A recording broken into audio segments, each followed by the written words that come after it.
El señor secretario dará lectura a la cuenta. Gracias, señor presidente. Se han recibido los siguientes documentos. Proyecto iniciado en moción de las diputadas señoras Cariola, Chicardini y Gasmuri y de los diputados señores Arroyo, Cuello, Giordano, Lavé, Santana y Undurraga, don Alberto, que modifica el Código del Trabajo para establecer la presunción de existencia del contrato de trabajo en los casos que indica.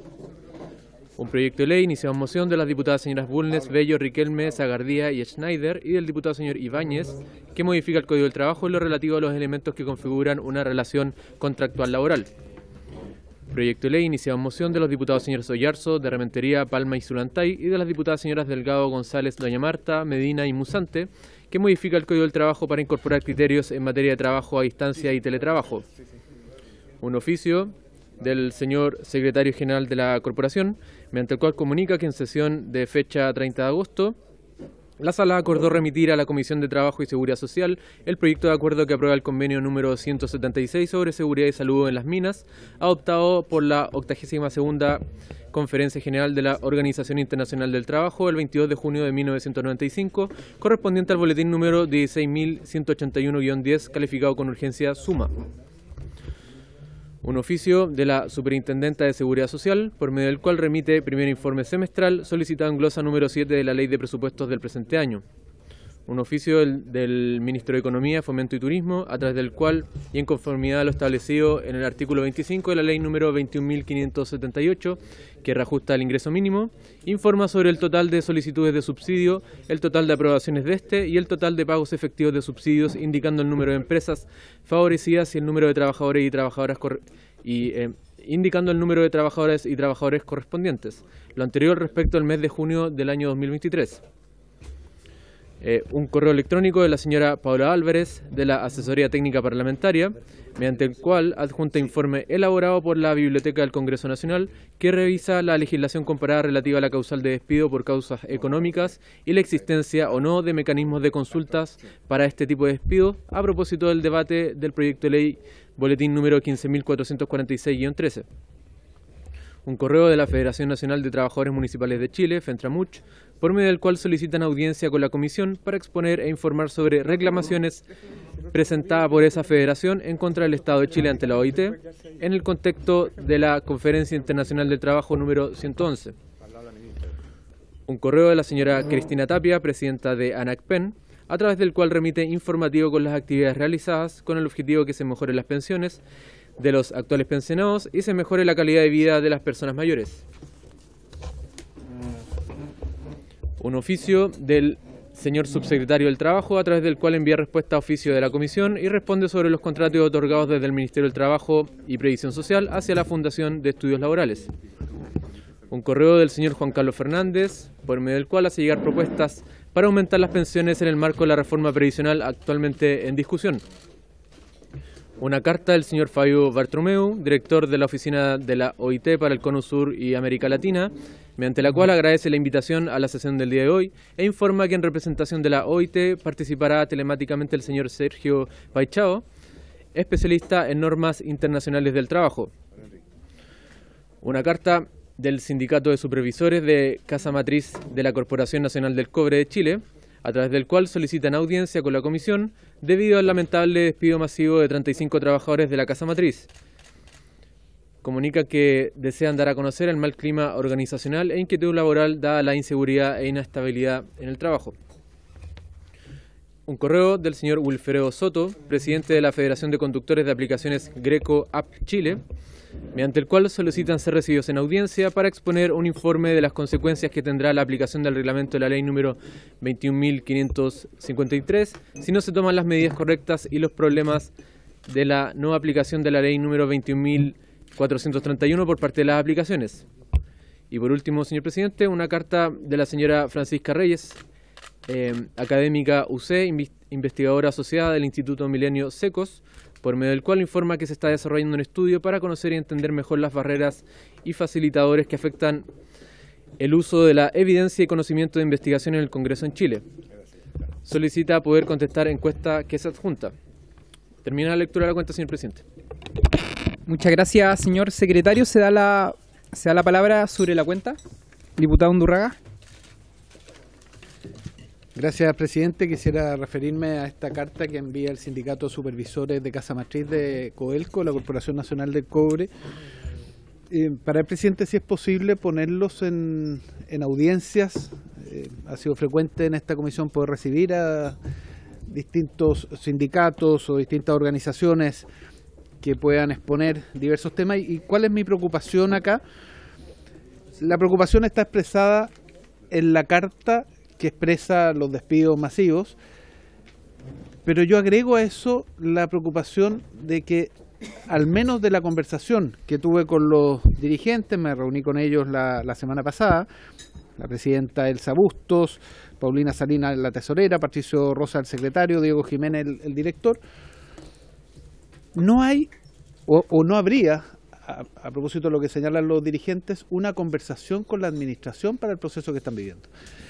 Y si por alguna razón de naturaleza propia de la empresa debe hacerse algún tipo de ajuste, eso se hace conversando con los trabajadores, se hace construyendo en conjunto un plan de egreso, y una empresa estatal debiera dar el ejemplo en esta materia. Entonces, la verdad que me gustaría, presidente, si los podemos invitar para que ellos nos expongan de esta materia, porque me preocupó el hecho en sí mismo, los despidos masivos, pero también la inexistencia de una conversación entre la empresa y los trabajadores para los distintos planes que tengan que realizarse. Gracias, presidente. Muchas gracias, diputado Undurraga. Vamos a tomar nota de la solicitud que usted nos hace para incorporarla dentro de una sesión especial en donde nos aboquemos principalmente a recibir audiencias. Diputado Durán, sobre la cuenta. Me quiero, señor presidente y miembros de la comisión, también hacer parte de la solicitud que acaba de hacer el diputado Undurraga, puesto que también tuve la oportunidad de conversar con la directiva del Sindicato de Supervisores de Codelco Casa Matriz. En realidad existen 11 sindicatos de supervisores y estos corresponden a los de la Casa Matriz, donde tuve la oportunidad de escuchar esta misma situación que planteaba el diputado Undurraga en el sentido a la cantidad de despidos injustificados que existen en la empresa nacional. Por lo tanto, sería muy bien y oportuno que los podamos recibir en esta sesión y en esta comisión para escuchar sus planteamientos, toda vez que dentro de sus planteamientos también ellos manifestaban que, si bien es cierto, se entiende muchas veces que con los cambios de gobierno existan incorporaciones a las plantas de trabajadores, de gente que es afín en el ámbito profesional también, pero no de manera tan, ¿qué adjetivo usar?, descarada, como ocurre muchas veces, donde se inventan gerencias para incorporar una gran cantidad de profesionales que, una vez que terminan los proyectos, quedan volando y desplazan a otros trabajadores que por años llevan en la empresa, y eso es una mala práctica que ha ocurrido gobierno tras gobierno. Por lo tanto, sería muy positivo escuchar a los dirigentes en esta situación. Gracias, presidente. Gracias, diputado Durán. ¿Alguna otra palabra sobre la cuenta? Diputado. Presidente, yo quiero sumarme y adherirme a la petición del diputado Undurraga de que se invite a los trabajadores. ¿Por qué lo digo? Ya hace varios meses que viene creciente el tema del desempleo. Tenemos 8,8 nacional, más de 9 en Santiago, y esto viene aumentando. Y esta es la Comisión del Trabajo. Entonces creo que es fundamental escuchar por qué está pasando eso. Ya que está la señora ministra por su intermedio, me gustaría pedir también en esta hora que se pueda informar a la comisión qué está haciendo el gobierno para fomentar el empleo, qué está haciendo el Ministerio del Trabajo, qué medidas tiene contempladas legislativas para incentivar la creación de puestos de trabajo que en los últimos 8 o 9 meses ha venido decayendo sustancialmente, y yo al menos no conozco proyectos de ley en esta comisión para reactivar la economía, para generar más trabajo, para generar más empleo. Por el contrario, veo que estamos preocupados de legislar, que me parece bien, pero también tenemos que pensar en los más de 800.000 chilenos, casi 900.000, que no tienen trabajo y respecto a eso poco se ve. Entonces me gustaría saber y aprovechar esta sesión, por su intermedio, señor presidente, la señora ministra, qué está haciendo el gobierno para fomentar la creación de puestos de trabajo. Gracias. Gracias, diputado. ¿Más palabras sobre la orden, sobre la cuenta? ¿Palabras sobre puntos varios? Diputado Cuello y diputado Sandón. Gracias, presidente. Mire, presidente, quiero expresar mi preocupación por los efectos que tiene el fin del decreto de alerta sanitaria, en el entendido que esto va a significar, según me han informado dirigentes de la FENAT, la salida de cerca de 7.000 funcionarios del sistema de salud, que han servido como honorarios durante 3 años, y por lo tanto también hay que tener en cuenta que eso significa que han estado sujetos a una condición de precariedad laboral, porque obviamente si terminan su contrato, digamos, se salen sin obtener una reparación.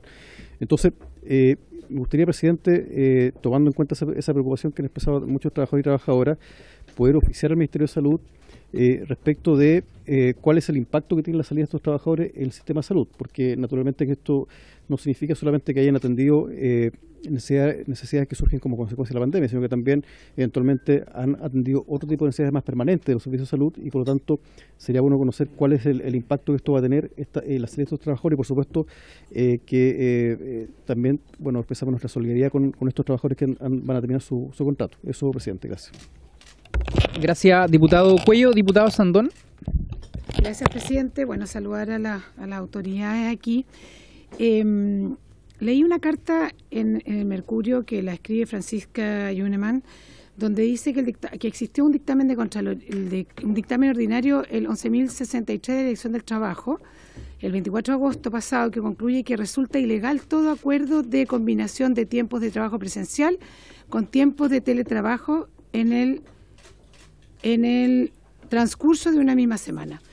Tengo entendido, porque estuve averiguando, que después se sacó una reserva al dictamen, pero a mí me parece que tenemos que tener una aclaración sobre este tema, que es me pareció muy extraño de que no se pueda, el tema que hemos hablado tanto sobre el teletrabajo, la combinación, y que haya aparecido este reclamo, y después estuve averiguando y me dijeron que era absolutamente cierto, donde era ilegal todo acuerdo de combinación de tiempo de trabajo presencial con el tiempo de teletrabajo. Así que, si fuera posible, si usted tomara bien, no sé si la ministra o alguna otra autoridad del Ministerio del Trabajo, la Dirección del Trabajo sobre todo, que nos pueda explicar qué es lo que pasó aquí para que aclare esto. Eso. Gracias, presidente.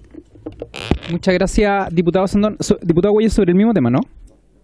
Es otro punto varios. No, sí, presidente, sí, es lo siguiente. Lo que pasa es que, en relación a lo que planteaba el diputado Leal, por su intermedio, presidente, yo creo que para efecto de tener un buen clima, no creo que sea muy sano que cada vez que venga la ministra sea interpelada de la misma forma, porque la ministra hoy día viene a exponer sobre un proyecto de ley, no viene a exponer sobre un punto que planteaba el diputado Leal, pero noto que acá hay una actitud permanente que es un tanto hostigosa, que cuando recibimos a la señora ministra de Trabajo es interpelada con materias que no tienen que ver con la orden del día. Entonces creo que sería bueno, presidente, que esto sea corregido en función también de mantener un buen clima para discutir lo que se nos viene, que tiene que ver con la reforma previsional. Eso, presidente, gracias. Gracias, diputado. En relación a lo planteado, para ir luego a eso, diputado, lo planteado por la diputada Sandón, ¿usted sugiere, diputada, que enviemos un oficio como comisión? A mí, bueno, si fuera lo que la comisión estime pertinente, pero si nos pueden dar una explicación, no creo que sea tan larga, pero no sé si fue un impasse. Pero por eso lo pregunto, por si usted prefiere un oficio o prefiere que le demos unos minutos a la ministra para que pueda responder. Si la ministra lo estima pertinente y si pudiera, yo no tengo ningún... O sea, mejor todavía, pues así lo sacamos de inmediato. Claro.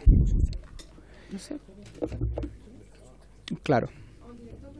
Perfecto, ya. Pero para terminar los puntos varios, entonces, a propósito de lo que decía el diputado Cuello, yo en realidad no quise interrumpir al diputado Leal, pero el espacio en el que estábamos era además sobre la cuenta. Y en eso fui como bien claro. Y he pedido siempre en esta comisión que nos remitamos a los temas que se abordan. Y el día de hoy, efectivamente, tenemos una tabla con 2 mociones parlamentarias dentro de ellas, y por lo tanto los temas que tenemos que abordar son los que están en la tabla.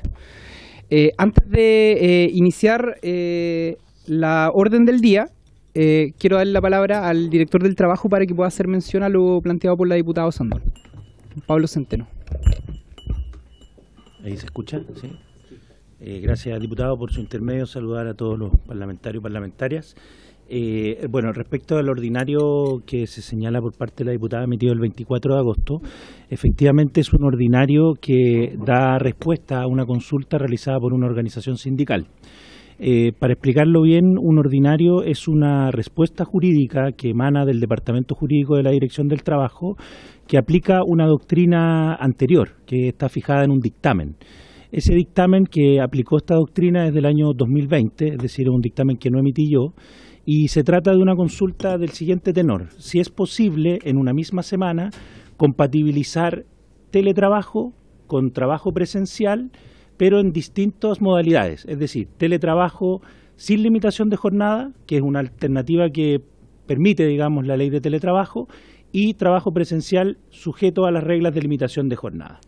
Y en ese sentido el servicio lo que señaló el año 2020 es que efectivamente esa situación no es posible compatibilizarla, combinarla, porque se producen bastantes situaciones bien complejas, digamos, no hay control sobre la jornada, se pueden dar horas extras sin pago, digamos, y podríamos terminar con un régimen semanal que exceda por largo las 45 horas, que es distinto a la compatibilidad de un régimen de trabajo presencial y teletrabajo, pero en ambos casos sujeto al régimen de limitación de jornada, que son las 45 horas.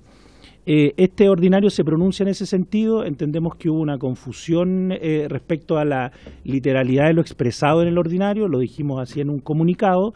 No es la primera vez que a la Dirección del Trabajo le ocurre que una respuesta jurídica hay confusión, hay interpretación, en algunos casos incluso los tribunales han dejado sin efecto, no es el caso que nos ha pasado a nosotros en esta gestión. Y en ese sentido lo que vamos a hacer, y lo dijimos, estamos precisando este ordinario para que no quede ninguna duda respecto a la doctrina vigente y a la legalidad vigente, y esperamos hacerlo durante estos días tal como lo hemos señalado, digamos. Ese es un poquito el escenario que ocurrió con este ordinario. Muchas gracias, director.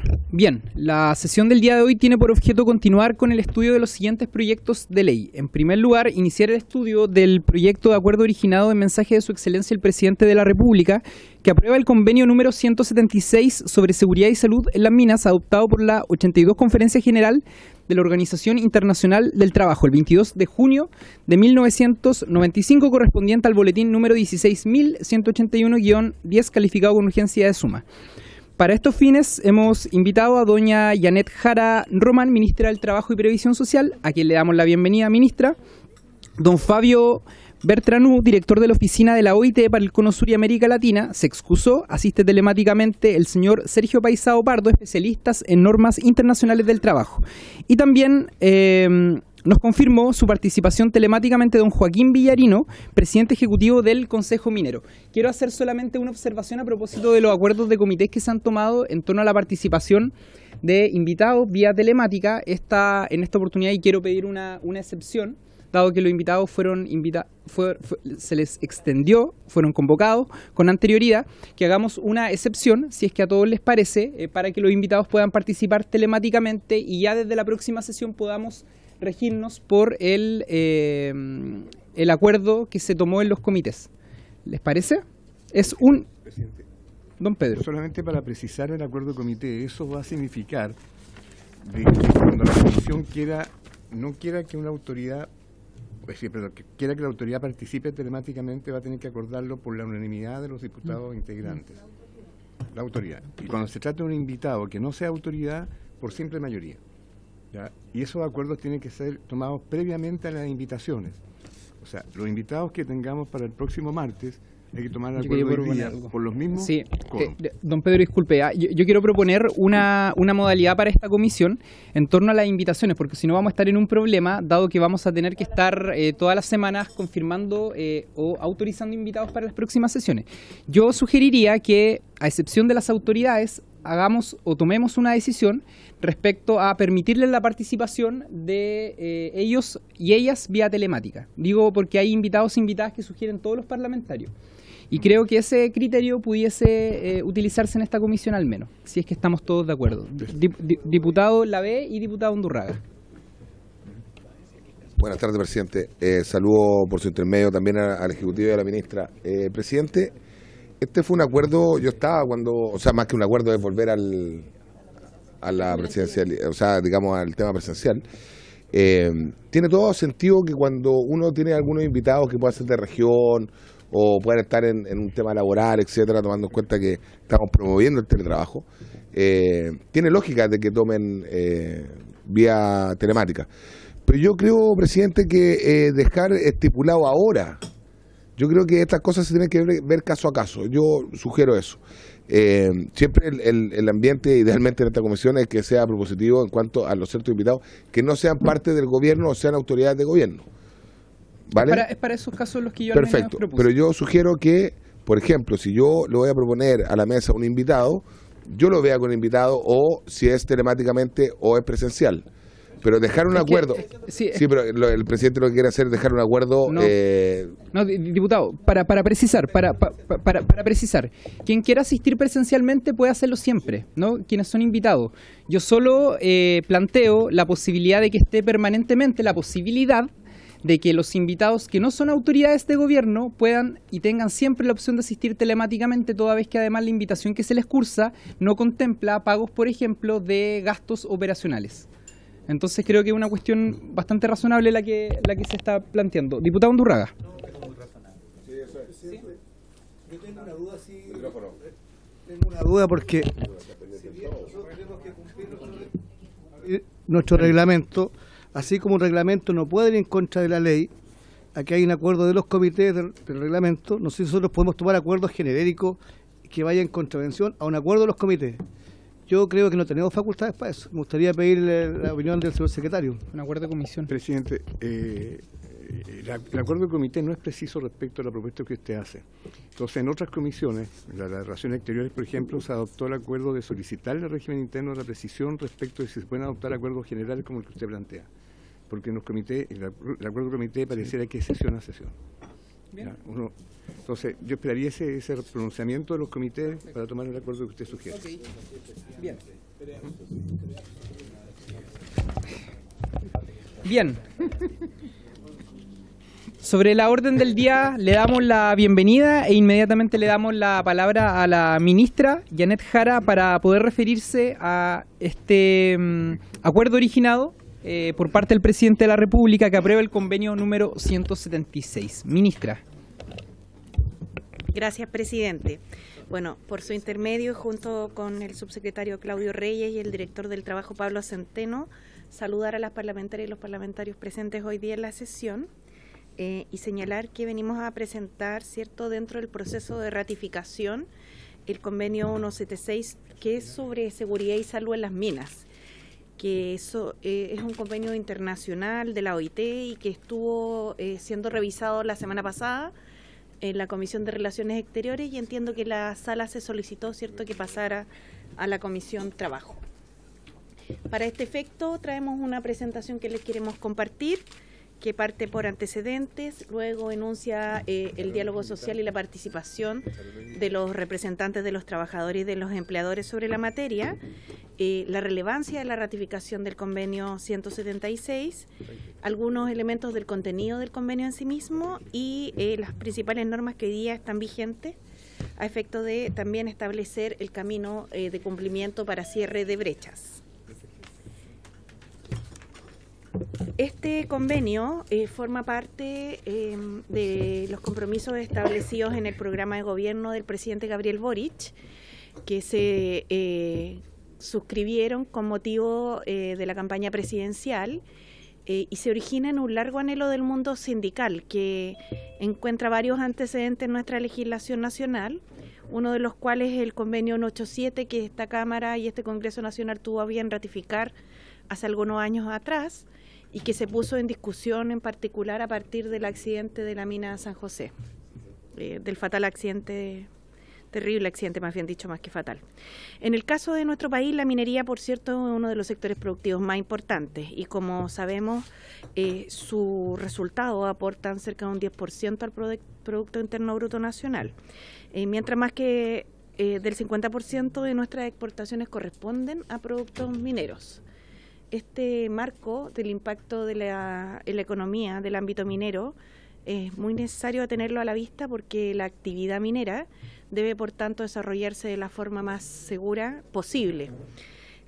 Por la naturaleza de las labores mineras propiamente tal, es muy relevante la prevención de los riesgos laborales, sobre todo teniendo a la vista que muchas veces los accidentes del sector podrían derivar en fatalidades. Es más, me imagino estarán informados, pero tuvimos hace muy poco tiempo, cerca de poco más de una semana, 3 fatalidades en el sector de la minería, con lo cual además alcanzamos la estadística del año pasado en fatalidades, que eran 13 personas, 12 trabajadores, que fallecieron en 11 accidentes fatales. Entonces, en realidad es un tema que si bien venía de antes, hoy día cobra aún mayor relevancia. En general, en nuestro país, por el propio desarrollo de la industria minera, las normas de seguridad y salud laboral han sido de bastante avanzada y las estadísticas también así lo han ido demostrando. Hay una tragedia, no sé si la conocerán, pero que es conocida como la tragedia del humo, de un accidente que ocurrió hace más de un siglo en la minería, que fue la que originó una gran modificación en materia de normas de seguridad y salud en el trabajo. La dificultad principal estriba, como señalaba, es que cuando hay accidentes, los accidentes son de alto impacto, ¿no? El gobierno, en cumplimiento de lo establecido en el convenio 187, que es sobre seguridad y salud laboral de la OIT, se encuentra trabajando en la actualización de la Política Nacional de Seguridad y Salud en el Trabajo, junto a empleadores y trabajadores bajo un modelo tripartito, descentralizado y regionalizado. Esto se levantó, se aprobó el convenio 187, como señalaba, después del accidente de la mina San José, y se implementó en el año 2015-2016, y hoy día lo que se está haciendo es actualizarlo, ¿ya? En este contexto, dentro de este proceso de diálogo social tripartito regionalizado que lidera el subsecretario Reyes, se han llevado a discusión 2 instancias específicas para el rubro minero por medio de 2 talleres que se han realizado en 7 regiones del país, ¿ya? En que los representantes de los trabajadores, del gobierno y de los empleadores han generado informes acerca de la importancia de la formulación de una política nacional de seguridad y salud laboral para el sector minero, ¿ya? En este sentido hay que señalar que es muy importante a este efecto la coordinación de la tercera actoría que está determinada por el gobierno, considerando la cantidad de instituciones que participan en esta materia. Desde ya, Sernagiomín, por cierto, también la Dirección del Trabajo, Seremías de Salud, Sucesos, el Ministerio propiamente tal, así como otras instituciones. Ahora bien, en el marco del diálogo social tripartito se ha advertido que ratificar el convenio 176 es relevante para avanzar precisamente en el objetivo de la Política Nacional de Seguridad y Salud en el Trabajo para el sector minero, construida sobre la base del diálogo y de los acuerdos. Este espíritu de diálogo en el sector minero ha resultado además un ejemplo bastante importante en este periodo. Por lo mismo, en el contexto del Consejo Superior Laboral se creó la subcomisión minera, siendo hasta ahora el primer sector productivo que establece su Consejo Superior Laboral ad hoc, ¿ya? Y de hecho, como ustedes recordarán, en materia de 40 horas jugaron un rol bien importante en la dinamización del proyecto a partir de los acuerdos que se llegó entre el Consejo Minero y, por otro lado, la Confederación Minera, que agrupa las federaciones de sindicatos mineros. Pero esto además no se hace solamente por una voluntad de poder viabilizar los acuerdos y hacer que puedan tener una base social importante desde el mundo laboral, sino que también la consulta tripartita se realiza en cumplimiento de la normativa que el propio país ha ido adoptando. Lo señalo porque de acuerdo al convenio 144 de la OIT, estamos, como he comentado en otras ocasiones, sobre todo me parece cuando estuvimos discutiendo el convenio 190 en esta comisión, estamos obligados a realizar consultas tripartitas, no es un tema voluntario para el Estado de Chile. Cuando se van a suscribir convenios internacionales, lo cual a nosotros nos parece bien porque es consistente además con la política que impulsamos. Y por eso se realizaron formalmente consultas correspondientes a las organizaciones de trabajadores y empleadores más representativas del país. A saber, en este caso se consultó a la CUT, a la UNT, a la CAT y a la CPC, ¿ya? Ahora bien, con el objetivo de recoger una visión más amplia para conocer las opiniones respecto del convenio, se realizó de forma adicional instancias de diálogo tripartito que permitían conocer el contenido del instrumento que se está proponiendo, asesorados técnicamente por la OIT. Y quien además señaló su advertencia sobre la aplicación progresiva del convenio, y se escucharon las opiniones de diversas actorías, buscando tener una mayor convicción sobre la necesidad de ratificar el convenio, lo cual fue anunciado este día del minero, el 10 de agosto, el día de San Lorenzo, e ingresado a este Congreso Nacional. En dicha instancia, además del estándar OIT de la organización más representativa, se estableció que habían sectores principalmente interesados en este tipo de materia. Y por tanto, estas consultas dirigidas, con asesoría técnica de la OIT, se dirigieron a la vez a la Federación Minera de Chile, a la Confederación Minera de Chile, a la Sociedad Nacional de Minería, al Consejo Minero, a la Asociación de Proveedores Industriales de la Minería, a la Federación de Supervisores de la Minería, la Federación de Supervisores de Codelco, la Confederación de Trabajadores del Cobre, además de las instituciones que señalé con anterioridad. Entre los beneficios que se vislumbran a efecto de la importancia y la ratificación del convenio 176, por cierto, lo primero destacar que dentro de la promoción del trabajo decente en condiciones de libertad, equidad, seguridad y dignidad humana, este convenio es plenamente consistente con esos objetivos. En ese contexto, tanto el programa de gobierno como las medidas que se han impulsado han procurado ir reforzando la seguridad laboral, tratándose de un derecho fundamental. Son un derecho fundamental porque precisamente la conferencia número 110 de la OIT, celebrada en el año 2022, se adoptó la seguridad y salud laboral como un quinto derecho fundamental. Lo hemos conversado en otras instancias en esta misma comisión. Y esta declaración ha motivado el compromiso de nuestro gobierno a ratificar entonces este convenio en ese marco. Sabemos que Chile es una economía abierta que está regulada también por estándares nacionales e internacionales, y resulta muy relevante entonces ir cumpliendo con las normativas e impidiendo fenómenos como el dumping laboral o escenarios de desprotección, propiciando una economía que proteja a las familias trabajadoras y permita mantener el crecimiento del país. Ahora bien, respecto del contenido mismo del convenio, quisiera destacar algunos de los elementos que en la medida en que se produzca su ratificación se entienden de acuerdo a la disposición constitucional incorporado a la normativa nacional.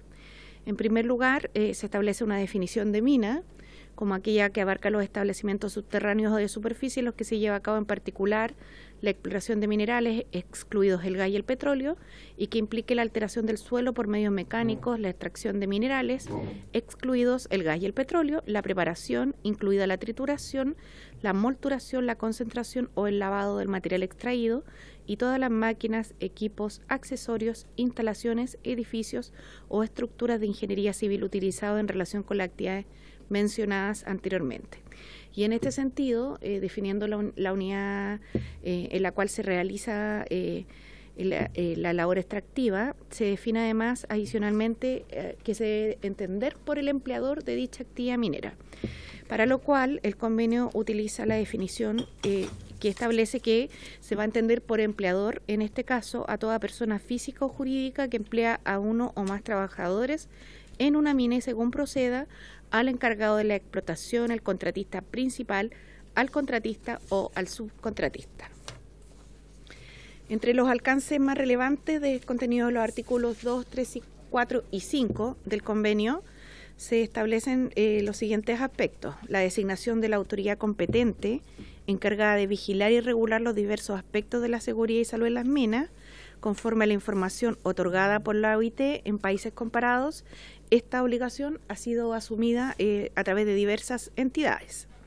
En segundo lugar, que la legislación debe contener una serie de medidas vinculadas a la vigilancia de la seguridad y salud en las minas, a la inspección de minas, a los inspectores designados, a los procedimientos para la notificación e investigación de accidentes mortales o graves, a los incidentes peligrosos y los desastres acaecidos en las minas, compilación y publicación de estadísticas sobre accidentes, enfermedades profesionales e incidentes peligrosos, facultad de las autoridades de suspender o restringir por motivo de seguridad y salud las actividades mineras, procedimientos que garanticen de forma eficaz el ejercicio de los derechos de los trabajadores y sus representantes a ser consultados y participar en las medidas relativas a la seguridad y salud en el lugar del trabajo, obligación de proporcionar y mantener en condiciones apropiadas respiradores de salvamento a quienes trabajan en minas subterráneas de carbón, entre otros.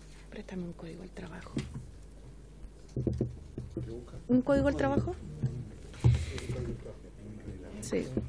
No, hay puro reglamento. Sí, lo que pasa es que quería señalar que respecto de los alcances en el ámbito de la aplicación de este convenio, es bien interesante señalar que Chile con anterioridad... Lo mandamos nosotros a la comisión. Sí, que con anterioridad Chile no podía suscribir varios de los convenios internacionales los cuales hemos podido ir avanzando. Y este es un ejemplo de aquello, porque lo que se conoce en el derecho internacional como el derecho a la resistencia en nuestro país no estaba regulado.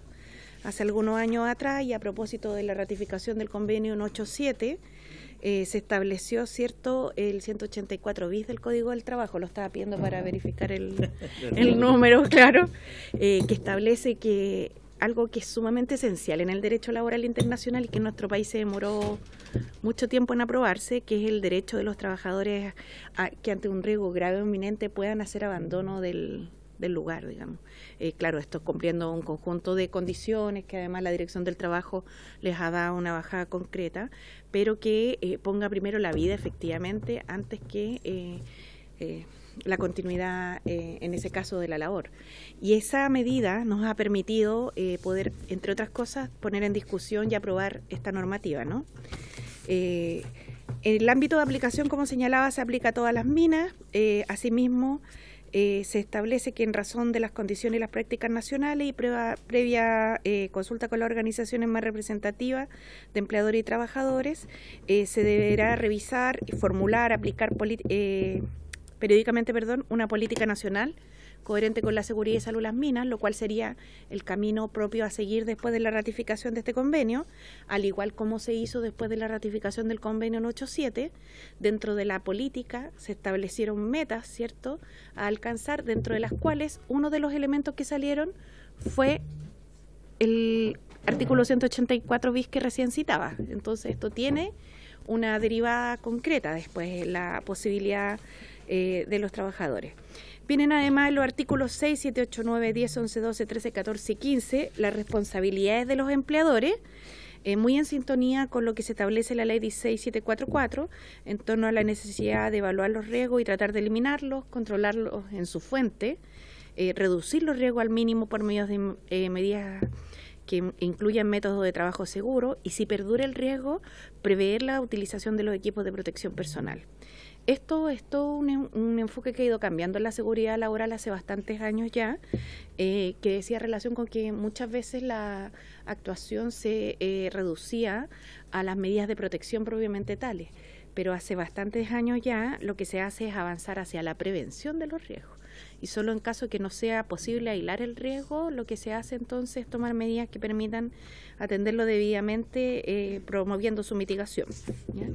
Entre los derechos y las obligaciones de los trabajadores y de sus representantes, que están contenidas del artículo 6 al 15 del tratado, se establecen los derechos y las obligaciones de los trabajadores, como señalaba, y de sus representantes, y se establece, por ejemplo, elementos tales como el derecho de los trabajadores a notificar los accidentes, incidentes peligrosos, los riesgos al empleador y a la autoridad competente, solicitar que se efectúen inspecciones e investigaciones, conocer los riesgos en el lugar del trabajo, obtener información relativa a la seguridad y la salud, el derecho a retirarse de cualquier sector de la mina cuando haya motivos razonablemente fundados para pensar que la situación presenta un peligro grave, elegir colectivamente a los representantes de seguridad, entre otros.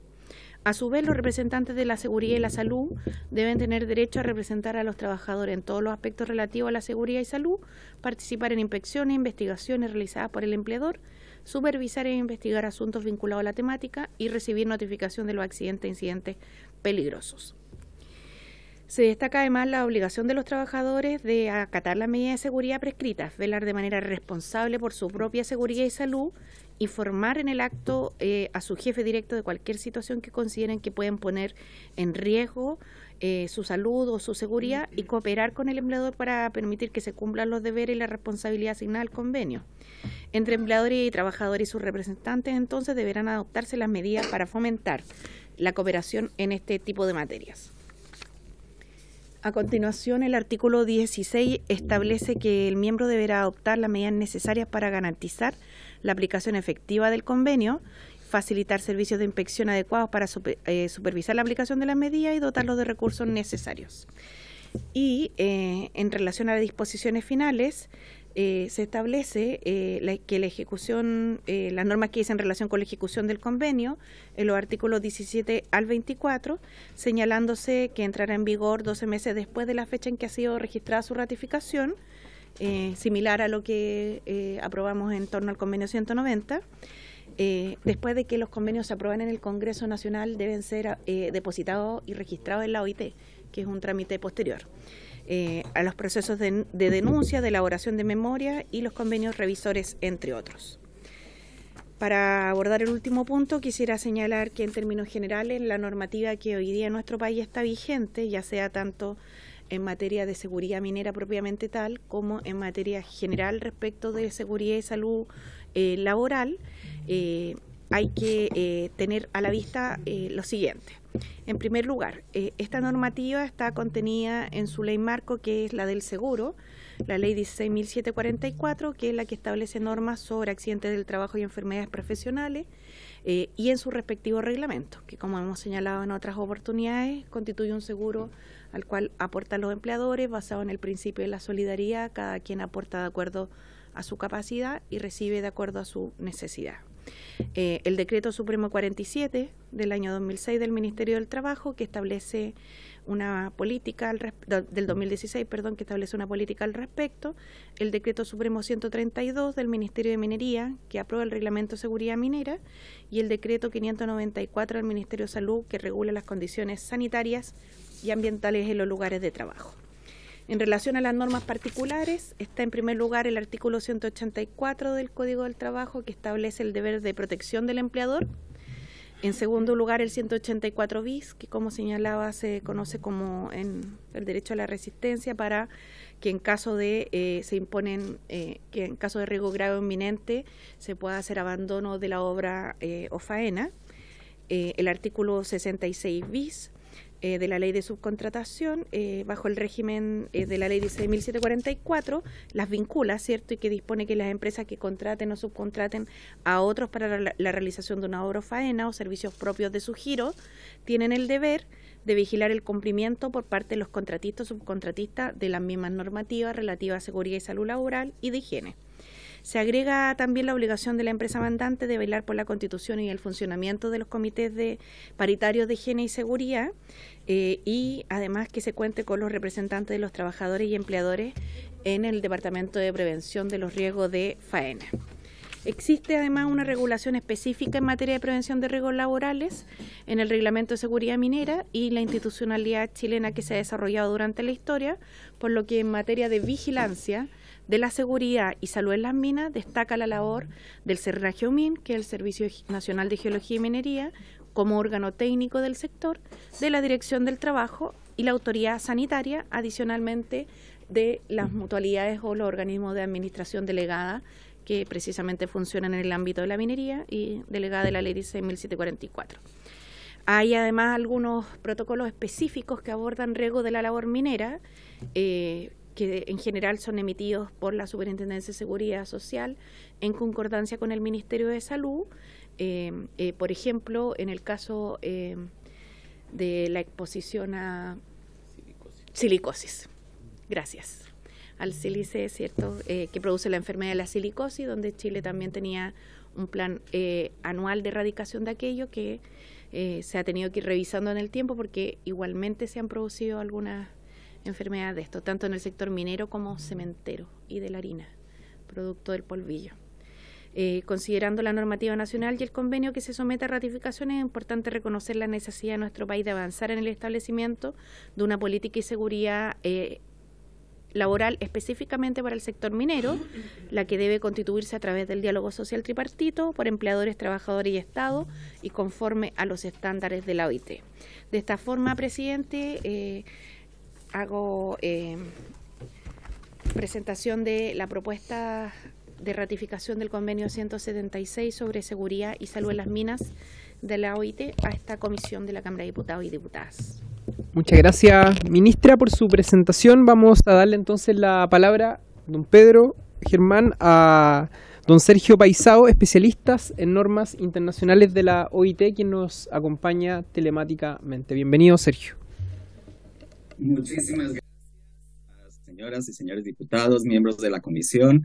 En primer lugar, felicitar a la señora ministra de Trabajo por su presentación tan precisa y elocuente sobre todos los elementos del convenio 176. De mi parte, las felicitaciones del caso. Yo me resta relevar algunos asuntos más destacables de este convenio. En primer lugar, hasta la fecha se registran 34 ratificaciones, lo cual es un número bastante significativo en materia de normas internacionales relativas a seguridad y salud. Y como bien lo señaló la señora ministra, el convenio 176 viene a complementar lo que serían los convenios fundamentales establecidos desde una resolución de la conferencia en 2022. Los aspectos que podemos considerar más destacables es que el convenio se aplica a todas las minas, con la posibilidad de que la autoridad nacional competente excluya de su aplicación, pero con previa consulta a las organizaciones más representativas de empleadores y trabajadores interesadas a determinadas categorías de minas y la protección conferida en su conjunto o de conformidad con la legislación y práctica nacionales no sea inferior a la que resultaría de la aplicación íntegra de las disposiciones del convenio. El componente de consulta con las organizaciones más representativas de empleadores y trabajadores interesadas se verifica en la formulación, aplicación y revisión periódica de una política nacional coherente en materia de seguridad y salud en las minas. De otra parte, las medidas destinadas a garantizar la aplicación del convenio deben establecerse por medio de la legislación nacional y completarse cuando proceda con normas técnicas, directrices, repertorios de recomendaciones prácticas u otros medios conforme a la práctica nacional, pero siempre considerando la importancia del diálogo social y la participación de empleadores y trabajadores. Según el mismo convenio, la legislación debe designar a la autoridad encargada de vigilar y regular los diversos aspectos de la seguridad y salud en las minas. Y en el caso de la legislación y práctica, se verifica que el objetivo específico de la aplicación de una política nacional de seguridad y salud para el sector minero no presenta dificultades o incompatibilidades con la legislación y práctica nacionales en virtud del convenio. Es importante destacar también que la legislación nacional y la práctica deberán prever la obligación que tendrá el empleador responsable de garantizar que se preparen los planes apropiados de la explotación minera antes del inicio de las operaciones y que estos planos se actualicen periódicamente y se tengan a disposición en el lugar de trabajo. Cuanto a las obligaciones de los empleadores, como ya mencionado por la señora ministra, se deberán también evaluar los riesgos, eliminarlos, controlarlos o reducirlos al mínimo, prever la utilización de equipos de protección personal en tanto perdure la situación de riesgo, preparar un plan de acción de emergencia para cada mina, garantizar a los trabajadores información y formación en materia de seguridad y salud, garantizar a los trabajadores que han sufrido una lesión o una enfermedad en el lugar de trabajo los primeros auxilios y el acceso a servicios médicos apropiados. Al mismo tiempo, velar porque todos los accidentes e incidentes peligrosos sean objeto de una investigación y porque se adopten medidas correctivas, que se garantice que se ejerza una vigilancia médica regular en los trabajadores expuestos a riesgos profesionales propios de las actividades mineras. No menos importante es la responsabilidad principal en materia de seguridad y salud ocupacional que recae sobre el empleador principal, donde laboren varios contratistas y subcontratistas. Los trabajadores, por otro lado, tendrán el derecho de notificar los accidentes, los peligros al empleador y a la autoridad competente, pedir, siempre que exista un motivo de preocupación en materia de seguridad y salud, que el empleador y la autoridad competente efectúen inspecciones e investigaciones, conocer los peligros existentes en el lugar de trabajo que puedan afectar su seguridad o su salud, retirarse de cualquier sector de la mina cuando haya motivos razonablemente fundados para pensar que la situación presenta un peligro grave para su seguridad o salud y elegir colectivamente a los representantes de seguridad y salud. Por otra parte, los representantes de los trabajadores en materia de seguridad y salud deberán tener derecho a representar a los trabajadores en todos los aspectos relativos a la seguridad y la salud en el local de trabajo, participar en las inspecciones e investigaciones realizadas por el empleador y por la autoridad competente en el local de trabajo, recurrir a consejeros y expertos independientes, celebrar oportunamente consultas con el empleador y con la autoridad competente acerca de cuestiones relativas a la seguridad y la salud y recibir notificación de los accidentes y los incidentes peligrosos. Como obligaciones de los trabajadores, estos deberán acatar las medidas de seguridad y salud prescritas, velar por su propia seguridad y salud y por la de otras personas que puedan verse afectadas por sus acciones u omisiones, informar en el acto a su superior de cualquier situación que puedan considerar representa un riesgo para su seguridad o su salud o para las de otras personas y cooperar con el empleador para asegurar que éste cumpla con sus obligaciones. Por último, deberán adoptarse medidas para fomentar la cooperación entre los empleadores, los trabajadores y sus representantes destinadas a promover la seguridad y salud en las minas. Un detalle que está insertado en la recomendación 183 sobre seguridad y salud en las minas que acompaña el convenio establece que las consultas previstas en el convenio 176 deberían referirse en particular a las repercusiones en la seguridad y la salud de los trabajadores, de la duración de la jornada de trabajo, del trabajo nocturno y del trabajo por turnos. De acuerdo con esas consultas, el Estado debería adoptar las medidas necesarias en materia de duración de la jornada de trabajo.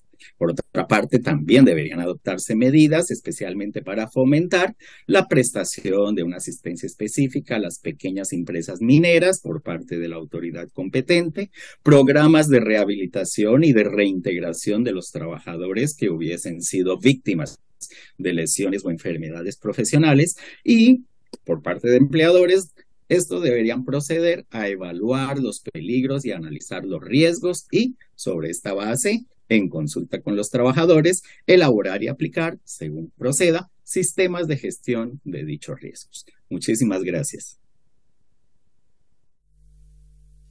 Muchas gracias, Sergio, por tu exposición.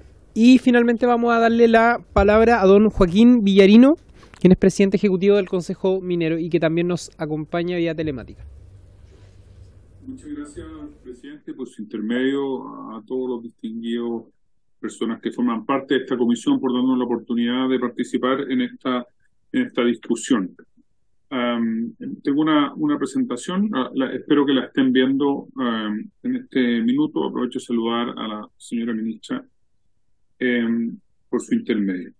Lo primero que quisiera decir es que la seguridad y la salud son una parte integral de la estrategia de las empresas que forman parte del Consejo Minero y que son fundamentalmente las empresas de la gran minería del país, pública y privada, es decir, Codelco forma parte del Consejo Minero y también empresas privadas, tanto capitales nacionales como extranjeros. Y están tanto las altas gerencias como la dirección firmemente comprometidas con el cero daño en el trabajo. Aún así, lamentablemente, ocurren fatalidades como aquellas a las que se ha hecho mención al iniciar esta comisión que nos duelen profundamente. La minería, sin embargo, y no obstante lo anterior, tiene la tasa de accidentabilidad más baja de todos los sectores económicos y su tasa de fatalidad, afortunadamente, ha venido disminuyendo de manera marcada durante los últimos años. No obstante, debo reconocer que este año no hemos tenido un buen desempeño, hemos sido testigos de fatalidades muy lamentables. Estas cifras, por lo tanto, no nos dejan satisfechos. Un pilar clave en los logros en seguridad y salud minera es la legislación chilena, la legislación vigente. Muchas de las normas, o prácticamente todas las normas a las cuales la señora ministra, al finalizar su presentación, hizo una exhaustiva mención, una detallada mención, y por lo tanto a los cuales no me voy a referir. Estos estándares que están en la legislación vigente tienen exigencia equivalente a los de los países mineros desarrollados, e incluso, en algunos casos, superiores y más actualizados que los del convenio 176, que es del año 95. Es decir, después del año 95 se han dictado muchas de estas normas, y por lo tanto tenemos algunas normas que tienen un estándar incluso superior a los del convenio. Y por lo tanto, la siguiente, por favor. Y por lo tanto, lo primero que quisiera decir es que el Consejo Minero y sus empresas, las empresas que forman parte del mismo, apoya la ratificación del convenio 176 en la medida que se precisen ciertos puntos. Y la precisión de esos puntos lo hemos planteado en el proceso de consulta previa, sobre todo en este órgano que forma parte del Consejo Superior Laboral, que es un consejo sectorial, el único consejo sectorial, como muy bien señalaba la señora ministra, donde hicimos presente cuáles son las necesidades de precisiones, y en general tuvo una buena acogida. La siguiente, por favor. Precisar estos puntos resulta indispensable, por lo tanto, para evitar que en algunos casos se puedan reducir estándares de seguridad y salud en el trabajo minero, así como para evitar ciertas incertezas o interpretaciones incorrectas, porque la terminología utilizada en el convenio no necesariamente es idéntica a la terminología utilizada en la legislación vigente en Chile, y que, como he señalado, se ha dictado incluso con posterioridad a este convenio, que es del año 95. De hecho, el artículo 4, inciso primero del convenio 176 dice que las medidas destinadas a garantizar la aplicación del convenio deben establecerse por medio de legislación nacional, y por lo tanto la labor que tenemos que hacer es ver cuál de esta o qué de esta legislación nacional ya cubre los requerimientos del convenio 176. No vaya a ser que el convenio 176 entre en colisión con alguna de las normas vigentes o no sea compatible con alguna de las normas vigentes, y eso acarrea problemas de interpretación, problemas de certeza, o incluso que podamos, como vamos a ver en algún ejemplo, bajar los estándares que hoy día le estamos exigiendo a quienes trabajan en el sector minero. En la ratificación de instrumentos internacionales es válido hacer declaraciones interpretativas.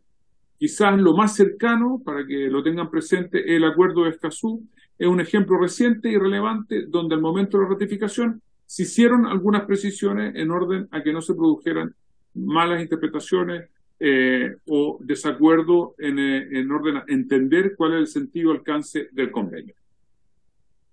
Puntos que no son muchos, son solo 3 puntos muy generales, y por eso lo primero que nos hemos apurado en declarar es que somos firmes partidarios de que se ratifique este convenio.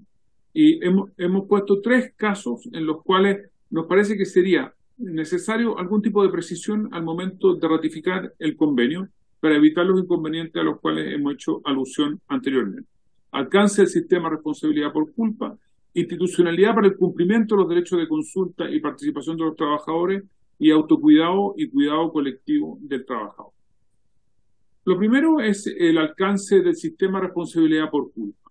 El nivel de certeza de cumplimiento, a partir de los verbos como garantizar y asegurar, es lo que podríamos resumir, puede plantear algún tipo de duda.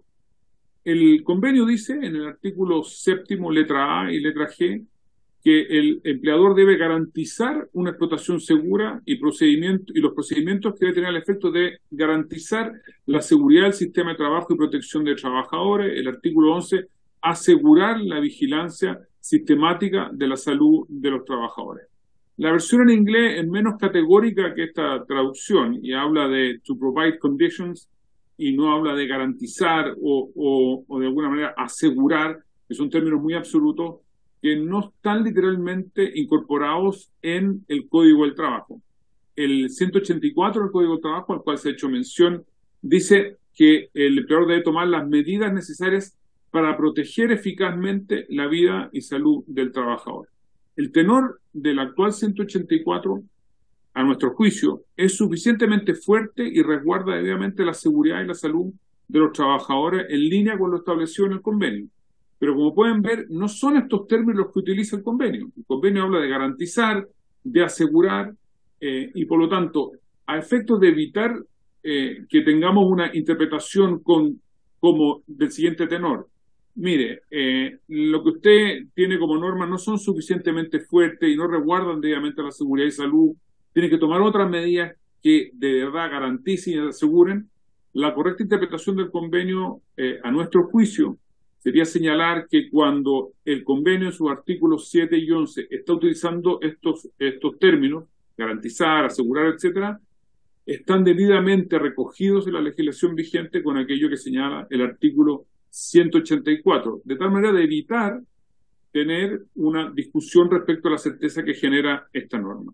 Lo mismo ocurre con el artículo 6 en las medidas de prevención y protección a cargo del empleador. El artículo 6 establece una jerarquía de medidas que debe considerar el empleador ante los riesgos: eliminar, controlar, reducir al mínimo, etcétera, e incluye los equipos de protección personal.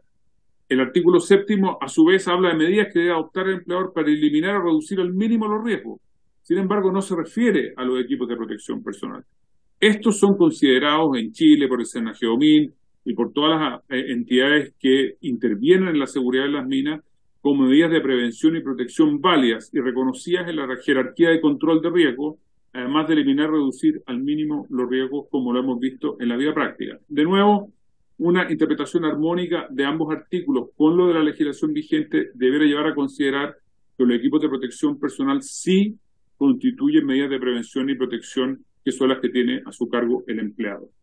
Un segundo ejemplo, también en el alcance del sistema de responsabilidad por culpa, está referido al artículo 12 del convenio, que señala que cuando dos o más empleadores realizan actividad en una misma mina, dos o más empleadores, este es el clásico caso de un contratista, digamos, que va a trabajar en una mina y por lo tanto los trabajadores del contratista tienen un empleador distinto del dueño, digamos, de la mina. El empleador responsable, dice el artículo 7 del artículo 12 de la mina, tiene la responsabilidad principal en lo que atañe a la seguridad de las operaciones, sin eximir a cada uno de los empleadores de la responsabilidad de aplicar todas las medidas relativas a seguridad y salud. El artículo 183 del Código del Trabajo, letra E del Código del Trabajo, señala que la empresa principal debe adoptar las medidas necesarias para proteger eficazmente la vida y salud de todos los trabajadores que laboran en su obra, empresa o faena. Adoptar las medidas necesarias para proteger es distinto de ser el responsable principal. Son dos terminologías distintas. Lo que queremos señalar con esto es que hay que evitar que se debilite la responsabilidad del empleador directo en materia de seguridad, concentrándose principalmente en el responsable de la mina y pudiendo desincentivar que los empleadores directos pongan el debido foco en estas materias. Lo que no queremos nuevamente con esto es que se vaya a bajar el estándar que se le exige hoy día al empleador del contratista, sobre pretexto de que el artículo 12 del convenio señala que el responsable principal es le atañe en la seguridad de las operaciones es al empleador responsable de la mina.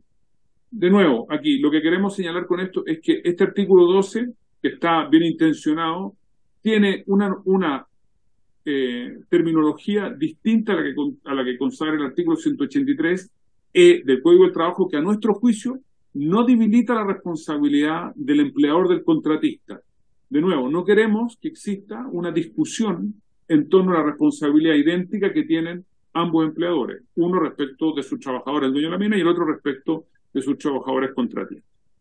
En la lámina siguiente nos queremos referir a otro tema, el artículo 5F, que habla de la institucionalidad para el cumplimiento de los derechos de consulta y participación de los trabajadores. Este artículo dice que la legislación nacional del convenio debe considerar procedimientos para garantizar el ejercicio de derechos de trabajadores a ser consultados acerca de las cuestiones y a participar en las medidas relativas a la seguridad y salud. Estamos de acuerdo con que los trabajadores, de hecho, lo hacen. Estos derechos hoy día se ejercen a través de los comités paritarios. No es necesario crear una nueva instancia, una nueva para consulta y o participación, y por lo tanto, lo que nos gustaría, lo que nos parece razonable para evitar la promoción de creación de nuevas instancias, es que al momento de interpretar se diga que este artículo 5F se cumple adecuadamente en la legislación chilena con la existencia y funcionamiento de los comités paritarios.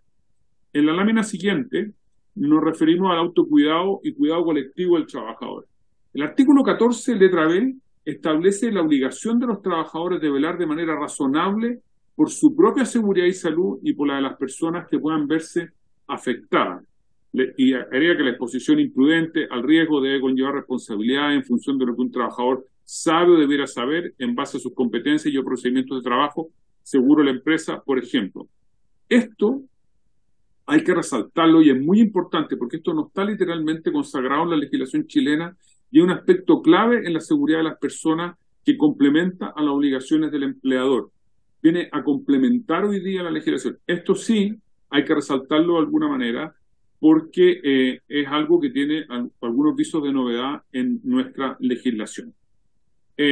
Para ir concluyendo, en la lámina siguiente,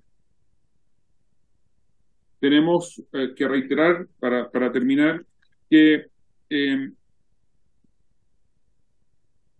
el Consejo Minero apoya la ratificación del convenio 176 en la medida que se precisen estos pocos puntos a los cuales hemos hecho referencia, a los cuales lo hemos conversado en el ámbito de la comisión sectorial y en los cuales existen, entendemos, un acuerdo transversal, no hay mayores objeciones a los mismos.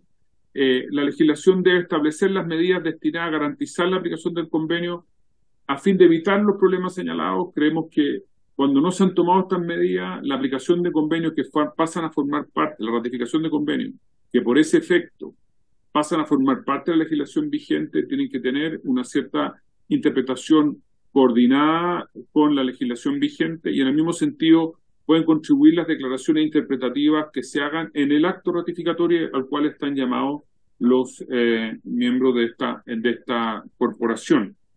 La siguiente, por favor. Bueno, con esto, ahí están los artículos en la presentación, los últimos artículos que se dan. Con eso termino la presentación. Gracias, señor presidente, y los demás personas que forman parte de la comisión por el tiempo que nos han dado para participar en esta conversación. Muchas gracias.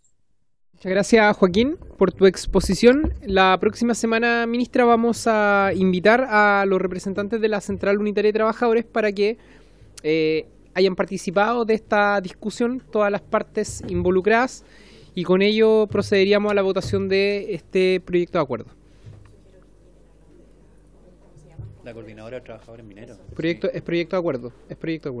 A la coordinadora de trabajadores mineros, presidente, podríamos invitar. Correcto, es que hay dos organizaciones de trabajadores mineros, entonces por eso sugeríamos que fuera la Central Unitaria de Trabajadores. Pero podemos determinarlo. Diputado Undurraga. ¿Se pueden hacer preguntas? ¿No se puede hacer preguntas, dice el secretario? No, quien dirige la comisión es quien habla. Diputado Undurraga. Después yo, presidente. Gracias, presidente. No, solo, disculpe, diputado, solo con la salvedad de que a continuación tenemos que ver las dos mociones parlamentarias y está el director del trabajo presente. Sí, no, yo agradezco las presentaciones. Esto ya lo aprobamos, quienes formamos parte también de la Comisión de Relaciones Exteriores. Se aprobó en aquella oportunidad sobre la base que ya se había conversado con todo, eso se había dicho y que no había problema. Yo quisiera y agradecer al Consejo Minero y agradecer también al representante de la OIT por la presentación, pero yo quisiera hacerle una pregunta más bien al gobierno, por su intermedio, presidente, a la ministra. Este es un convenio firmado el año 95.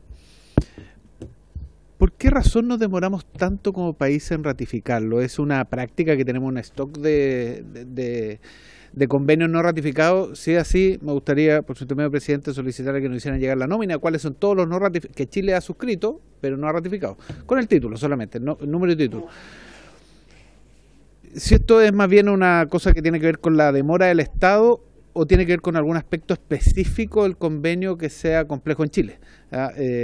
Entonces, básicamente esa es la pregunta. ¿Podemos oficiarle, presidente? ¿Sí? ¿Sí? ¿Para que no llegue la nómina? En los términos que ha solicitado el diputado Undurraga. Sí, todos los pendientes. Ok. Bien. Diputado Giordano. Muchas gracias, presidente. Saludar a las autoridades presentes, agradecer la presentación de nuestros invitados en honor al tiempo. Quisiera hacer algunas consultas, pero sí, suscribir la necesidad de invitar a la CETEMIN y probablemente también, o sea, asegurarnos que dentro de las invitaciones estén trabajadores contratistas, subcontratados en realidad. Quería consultarle a don Sergio Paisao, solo para contrastar un poco algunas de las opiniones que se han vertido acá, si considera que las normas nacionales están de acuerdo al convenio, particularmente respecto a las obligaciones que tienen las empresas principales o las empresas también contratistas. Eso es una pregunta. Segundo, una consulta por su intermedio, presidente, para el Ejecutivo, junto con saludar que estemos discutiendo esto, me parece una tremenda noticia para las y los trabajadores de la minería, es cómo se pretende articular la participación de trabajadores, de vuelta me voy a referir a subcontratados o subcontratadas en la política nacional de seguridad y salud, sobre todo porque me ha tocado conversar con organizaciones donde hemos visto una serie de prácticas que también son nocivas, por ejemplo, los trabajadores y trabajadoras de la alimentación vinculadas a las minas, donde hemos visto registros de enfermedades profesionales, producto de otras cuestiones que no están reguladas, por ejemplo, que están con una sobrecarga laboral que excede de una u otra manera como estándares que uno pensaría son de sentido común y que generan otro tipo de enfermedades profesionales. Y por último,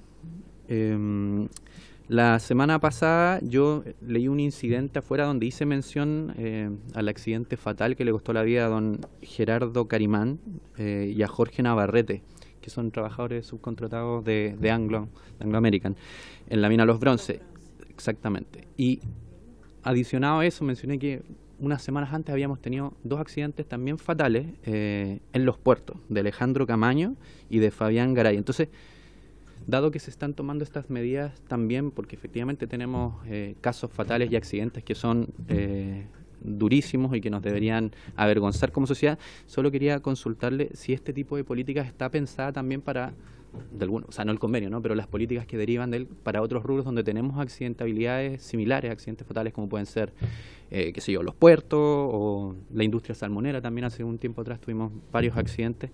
Eso, presidente, muchas gracias. Muchas gracias, diputado Giordano. Ministra. No lo había visto, diputado Sandón, disculpe. Gracias, presidente. Saludar también a la autoridad y a nuestros expositores.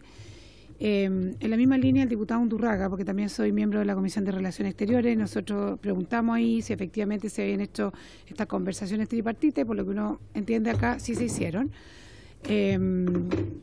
Pero me preocupa lo planteado por don Joaquín Villarino, en el sentido de que hay como 3 puntos que ellos dicen que lo dijeron también en esta conversación tripartita, y me gustaría preguntarle al Ejecutivo si van a hacerse cargo, si van a responder, porque tomo también las palabras de la Sonami, de don Jorge Riesco, que él dice, dentro de todo, no lo voy a leer completo, dice: es necesario que el Ministerio del Trabajo comprometa un reglamento posterior o al menos una interpretación oficial en el acto ratificatorio en el sentido indicado. Y me imagino que estará y se debe referir más o menos a las mismas cosas expuestas por el Consejo Minero. Entonces, esos 3 puntos que fueron muy específicos, me gustaría saber si el Ejecutivo los va a tomar, porque al parecer nosotros tendríamos una legislación que nos tendría que enorgullecer en esta materia y que está incluso tal vez con estándares superiores a lo que nosotros vamos a ratificar. Y eso fue lo que al menos yo entendí de parte de la exposición de Joaquín Villarino, diciendo que teníamos que tener mucho cuidado, cosa de no retroceder en nuestros estándares conseguidos, y me parece muy bien. Justamente porque en el fondo también un juez no puede tomar el convenio o la legislación cuando tenga en algún minuto que determinar sobre algún hecho concreto, si es que va a existir alguna interpretación que podría darse de una forma o la otra. Entonces, mi pregunta, primero que todo, es eso: si se van a tomar esos 3 puntos que el Consejo Minero puso como, no sé si se podrá decir que es como, porque en el fondo al final se puede ratificar esto igual, si va a existir esa deferencia de parte del Ejecutivo de dar una respuesta a eso, porque y también me llama la atención, y por eso, intermedio presidente, quiero preguntarle también, de acuerdo a la exposición que hizo el señor de la OIT, que nombró muchas veces a la pequeña y mediana minería, de ponerla al día, Primero que todo, si se aplicara esto a todas las minas por igual, si hay alguna gradualidad y si esto de alguna forma puede afectar también la productividad, entendiendo siempre que la salud y la seguridad de los trabajadores tiene que estar sobre eso. Pero si hay alguna... si se cuantifique también un poco eso, que no vaya a afectar, si es que te tiene que aplicar, si existe algo nuevo, muy nuevo, que implique una, no sé, inversión, trabajo, capacitación o lo que sea, que tenga que hacerse de forma diferente entre la mediana y la gran minería. Eso, presidente, muchas gracias. Gracias, diputado Sandón. Ministra, antes de concluir el punto. En relación a la pregunta del diputado Undurraga, ¿por qué nos demoramos tanto? En particular en este convenio, porque no teníamos legislado el derecho a retirarse ante peligro grave o inminente. Hay un procedimiento, y aquí también tomando en parte lo que señala la diputada Sandón, que se establece para aprobar estos convenios. Se verifican con la realidad nacional, se establece lo que se denominan brechas, que es qué tan lejos estamos, y se establece la posibilidad o no de abordar esas brechas una vez ratificado el convenio. En este caso, durante mucho tiempo hubo bastante oposición a regular en Chile este derecho a la resistencia, que es uno de los derechos laborales más importantes después del derecho a huelga, pero en Chile no estaba regulado. Entonces, ese era la principal escollo, para ser bien concreta. Sí, hay otros convenios en los cuales tampoco hemos podido avanzar por temas de esa naturaleza, que son más bien políticos, digamos. Por ejemplo, el convenio 102 sobre seguridad social, porque se establecen ahí garantías o beneficios en función del monto, de las cotizaciones que se hagan, y como en Chile eso no existe, es parte de la discusión que ha habido también. Entonces hay distintas razones para distintos convenios, pero ya debiéramos ir avanzando. Vamos a responderle su consulta. Sobre la pregunta del diputado Giordano, la idea de articular la participación tripartita también incluye a los trabajadores subcontratados. De hecho, en la CETEMIN, entiendo, está adscrita también la CTC, donde está el subcontrato. No sé si todos, pero está el subcontrato. Habrá que buscar la fórmula que permita que efectivamente estén representados ahí, ¿ya? Y respecto a la pregunta de tanto fatales como accidentes en otros rubros, claro, lo que pasa es que en el Ministerio del Trabajo se cumplen hartas funciones que no son las que conversamos siempre acá, pero por ejemplo, hace unos días atrás estuvo el director del Trabajo con el subsecretario del Trabajo en Puerto Montt el viernes, me parece, anunciando en el trabajo tripartito previo con los sindicatos de buzo y con los empleadores salmoneros la ley del buzo. ¿Ya?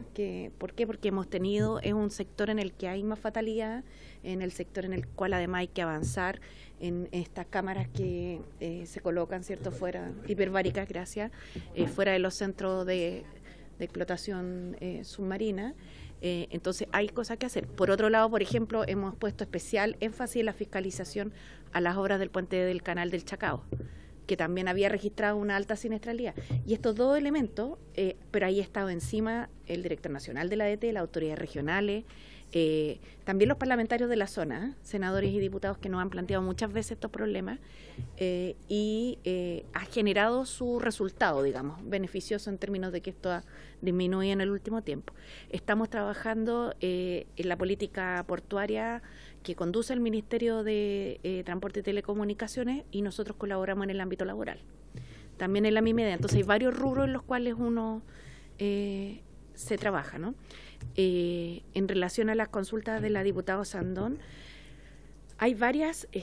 Los convenios internacionales tienen un mérito que a la vez yo creo que es parte de la potencia que tienen, pero también en la bajada que se haga en el país hay que tenerlo muy presente. Los convenios se construyen tripartitamente, en la OIT no mandan los gobiernos, entonces no está esta relación que uno cree más nacional, ¿no? Son actores. Está a un lado los empleadores, a un lado los gobiernos y a un lado los trabajadores. Entonces se construyen tripartitamente.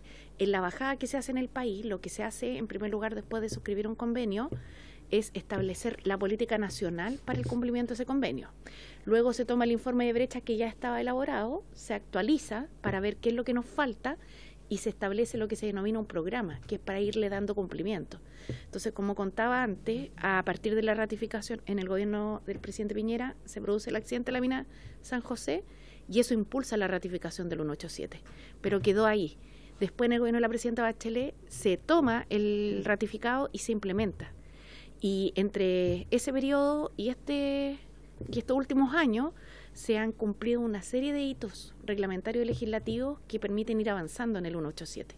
Esto mismo va a pasar con el 176 porque hay aspectos que ya están regulados acá, pero hay otros que faltan. Por ejemplo, el cierre de piquetes abandonados. Sobre la pregunta de a quiénes alcanza, es a todo tipo de la industria minera, de todo tamaño. Y toda la industria minera hoy día ya también tiene normas relativas a seguridad y salud laboral por la ley 1744. Entonces hay que ir viendo los cambios con cierta gradualidad. Pero, por ejemplo, de ahí viene la ley del saco. No sé si se acuerdan cuando se disminuyó la carga universal. Eso fue por el 187. Yo diría que la joya más importante legislativamente fue el 184 bis, pero también viene la eliminación de la discriminación entre obrero y empleado en salud laboral. Entonces hay varias cosas, varios elementos. La actualización del reglamento de enfermedades profesionales, los protocolos de salud mental. Eso, presidente, varios elementos. Pero se va a hacer tripartitamente porque no sirve de otra manera tampoco, no tiene sentido. Muchas gracias, ministra. La vamos a liberar a usted y al subsecretario para que puedan retirarse en caso de tener algunos otros compromisos. Y pasamos al diputado. Perdón. Don Sergio. Muchísimas gracias. Inclusive había levantado la mano para responder a la pregunta del diputado. Bueno, de una forma preliminar, diríamos no oficial, porque la manifestación de si la legislación es compatible o no con los convenios es un pronunciamiento de los mecanismos de control, es de la Comisión de Expertos en Aplicación de Convenios y Recomendaciones, que después de la ratificación recibirá un informe sobre el estado de la legislación y práctica. Lo que mencioné es que Chile tiene legislación que permite la aprobación, la ratificación del convenio. Existen lógicamente algunas medidas que en consulta con empleadores y trabajadores se pueden corregir, pero ya le adelanto, señor diputado, que no hay incompatibilidades entre la legislación nacional y los términos del convenio. Gracias. Muchas gracias, don Sergio. Diputado, espero que haya quedado satisfecho con las respuestas y le agradecemos a todos nuestros invitados quienes nos acompañaron, tanto a Sergio de la OIT como a Joaquín del Consejo Minero, el que nos hayan acompañado durante esta sesión. También los liberamos y le agradecemos su presencia. A continuación vamos a ver en el número 2 y en el número 3 de esta tabla los proyectos de ley originados en moción, el primero de ellos de las diputadas señora Giovanna Humada y Karen Medina y de los diputados señores Roberto Arroyo, Víctor Alejandro Pino y Francisco Pulgar, que regula la publicación y transparencia de las remuneraciones en las ofertas de trabajo que son aquellas correspondientes al boletín número 14.900 13. Y el proyecto de ley originado en moción de los diputados señores Jaime Araya, René Linco, Carlos Bianchi y Héctor Ulloa, y de la diputada señora Marta González, que modifica el Código del Trabajo para disponer la entrega de información expresa sobre las remuneraciones asociadas a las ofertas de empleo correspondientes al boletín número 15.163-13. Estas son dos mociones parlamentarias que iniciamos su revisión la sesión pasada y en esta oportunidad hemos invitado al director del trabajo, a don Pablo Centeno, y también a don Fidel Benet Ramos, jefe de la División de Políticas de Empleo del Ministerio del Trabajo y Previsión Social, a esta sesión para que nos puedan contar y dar su opinión respecto a estas dos mociones parlamentarias que estamos tramitando de forma conjunta. Director. Gracias, presidente. Por su intermedio, saludar nuevamente a los parlamentarios y parlamentarias de la comisión. Señalar que desde la Dirección del Trabajo tenemos una opinión general favorable de ambos proyectos.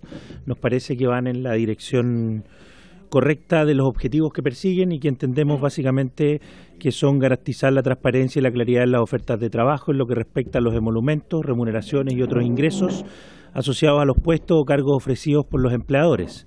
En esencia, entendemos nosotros, los proyectos buscan que todas las ofertas laborales publicadas directamente por empleadores o a través de terceros proporcionen información detallada y precisa sobre los ingresos asociados a un cargo, evitando que se consulte sobre las expectativas salariales a las o los solicitantes de un empleo.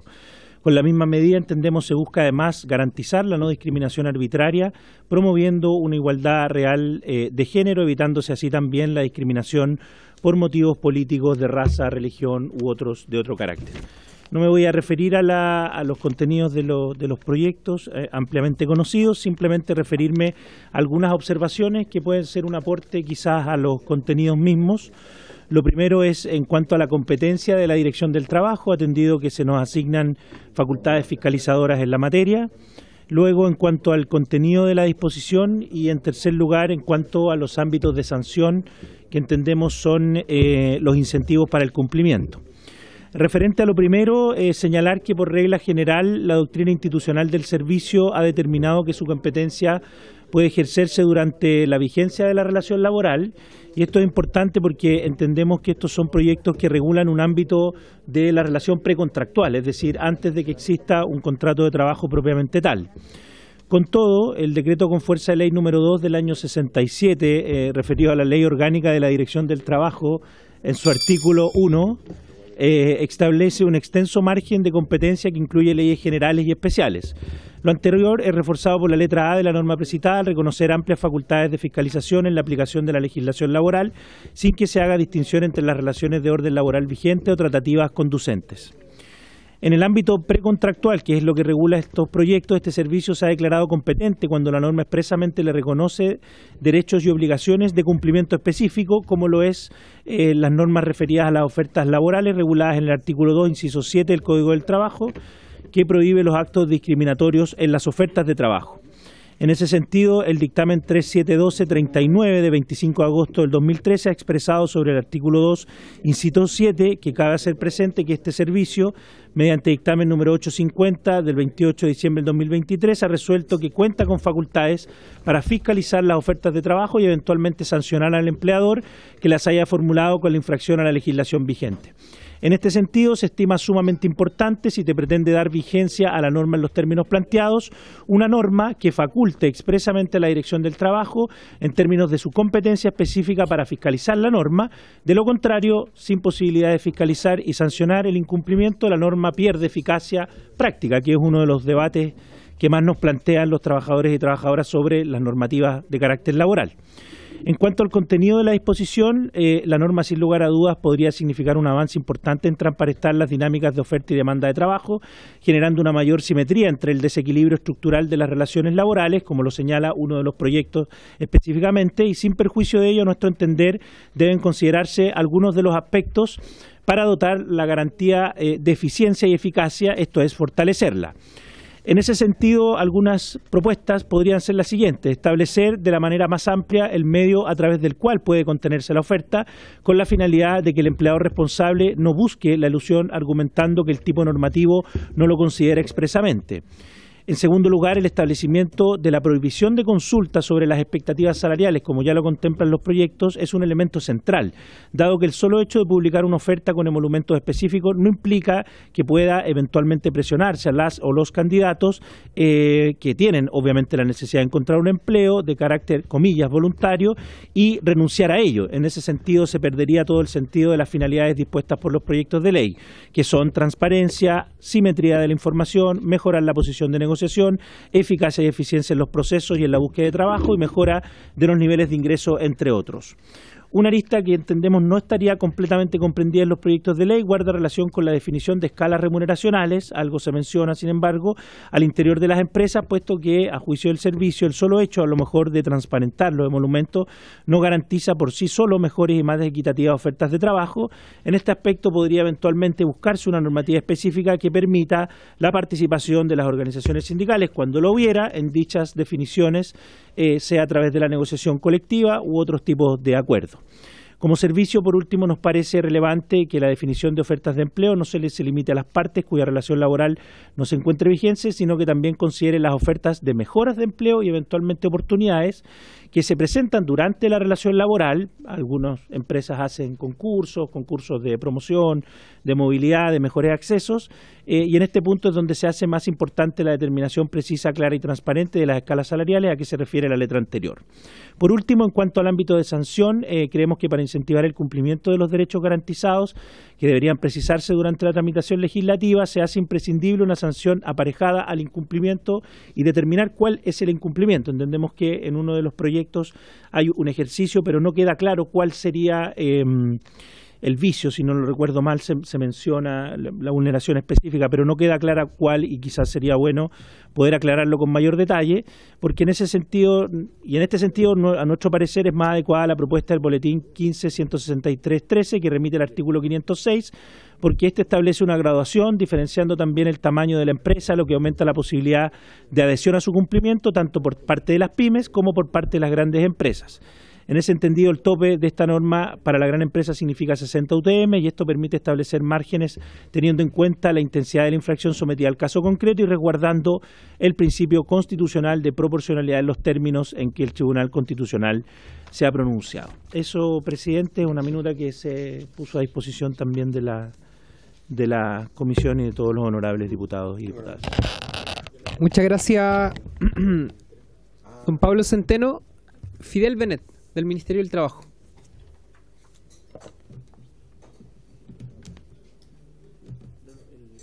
El negro es. Gracias. Presidente, por su intermedio, la materia que yo vengo a tratar relata particularmente sobre el proceso de intermediación laboral, en tanto la División de Políticas de Empleo del Ministerio del Trabajo tiene a su cargo la Bolsa Nacional de Empleo y el Sistema de Análisis de Bolsas de Empleo sabe que analiza actualmente más de 50.000 ofertas laborales y más que se traducen en más de 150.000 vacantes de empleo, y ante lo cual estas mociones parlamentarias son muy pertinentes. Me sumo a las palabras del director del trabajo en el sentido de decir que reconocemos un valor, ¿cierto? Es muy valorable ambas mociones en términos de que van en el sentido correcto respecto de generar mayor transparencia en el proceso de intermediación laboral, y que la transparencia retributiva está accediendo con mayor fuerza en los modelos de contratación en el mundo. La consistencia de una serie de medidas y acciones en la publicación de ofertas de empleo que al aplicarlas permitan a las personas conocer el salario de un determinado puesto de trabajo es particularmente la definición de la transparencia retributiva, y esta es la forma en que se garantiza, por ejemplo, la igualdad salarial entre hombres y mujeres en trabajos iguales o trabajos de igual valor. Por lo tanto, tiene repercusión sobre otras temáticas y otras áreas, como por ejemplo la equidad salarial.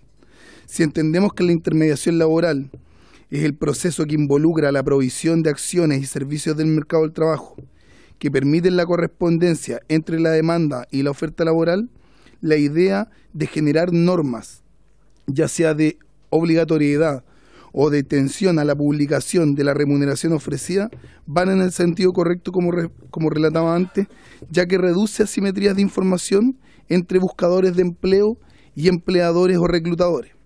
Últimamente, como decía antes, la transparencia retributiva ha cobrado relevancia y ha estado poniéndose en práctica en distintas latitudes. Ejemplos de eso son el Real Decreto 902 del 2020 de igualdad retributiva entre mujeres y hombres en España, y una nueva ley local que modifica el Código Administrativo de la Ciudad de Nueva York en relación con la prohibición de que los empleadores publiquen ofertas de trabajo sin información sobre salarios mínimos y máximos. Aumentar la transparencia en los procesos transaccionales del mercado laboral permite que los buscadores de empleo tengan cada vez mayor información para acceder a mejores puestos de trabajo y a mejores beneficios. y además que las empresas lleven procesos de reclutamiento también más eficientes. Las empresas no deberían solo pretender perfiles que se ajusten y los menores salarios posibles, sino que también tiempos de permanencia, deseos de desarrollo al interior de las empresas y una carrera. En general, los empleadores, y esto está bastante documentado en la literatura académica, tienen poder de mercado para fijar salarios y condiciones laborales, reflejando las asimetrías de información existentes entre demandantes y oferentes de empleo. Este mecanismo es también conocido como arbitraje y permite a los empleadores sacar cierto provecho de una diferencia de precio entre dos o más oferentes, consiguiendo beneficios instantáneos y libres de riesgo solo por el hecho de poseer más información respecto de la oferta de trabajo. El proceso en una modelación simple operaría de la siguiente forma. El empleador describe los requisitos que se deben cumplir, recibe postulaciones bastante estandarizadas, determina quiénes satisfacen estas condiciones que se requieren y finalmente elige quién esté dispuesto a aceptar el menor salario dentro de la selección que lo satisface, por supuesto. Entre las formas más extendidas que utilizan los empleadores para activar estas asimetrías de información a la hora de reclutar es preguntar por expectativas de renta o de salario, y con esto no solo se consigue información para fijar salarios futuros, sino que además envía mensajes a los candidatos para que compitan con menor información, estableciendo cotas inferiores a su rango de precio. Medidas tendientes a mitigar, a disminuir esta práctica o a prohibirla, también aportan a la transparencia en este proceso de match entre la oferta y la demanda de trabajo. La pregunta por expectativas de renta o de salario también puede tener otros formatos que deberían ser o tender a ser censurados, como por ejemplo la solicitud de historiales de salario en empleos previos. Las asimetrías de información no se dan únicamente, además, entre empleadores, reclutadores y buscadores de empleo, sino que hay poblaciones que estructuralmente poseen menos información y que sufren las consecuencias de un menor poder negociador. En eso entendemos mujeres, jóvenes, grupos vulnerables, entre otros. No es difícil imaginar a personas con extensas redes de contacto y pertenecientes a círculos elitarios posean mayor información de cuánto retribuye determinado cargo en determinada empresa y con eso puedan negociar de mejor forma su salario. Al revés sucede con grupos excluidos de estos círculos, produciéndose de esta forma ampliaciones de las brechas laborales ya existentes para estos grupos. A través de las medidas de transparencia retributiva se puede identificar una serie de acciones que son discriminatorias hacia poblaciones particulares, directa o indirectamente. Para ello debe determinarse que las diferencias en retribución deban justificarse de manera objetiva y legitimada. Chile puede transitar hacia medidas de transparencia retributiva implementando políticas que promuevan intermediación laboral y relaciones laborales más equitativas y transparentes, disminuyendo costos de búsqueda y de reclutamiento y mejorando salarios y condiciones laborales de los trabajadores, no solo el ingreso de su trabajo, sino que también en una perspectiva de carrera al interior de las empresas. Esa es la exposición, presidente. Muchas gracias, don Fidel Benet, jefe de la División de Políticas de Empleo del Ministerio del Trabajo. Y finalmente voy a darle la palabra, y antes de, en caso de que exista acuerdo, yo lo que les iba a sugerir es que votáramos en general estas dos mociones. Es que son dos mociones y el secretario, don Pedro, me estaba informando que aún a pesar de la solicitud que se hizo en la comisión de refundir las dos mociones, por alguna razón la sala dilató esta decisión a la espera de que sus autores pudiesen tener alguna observación. Oh, claro.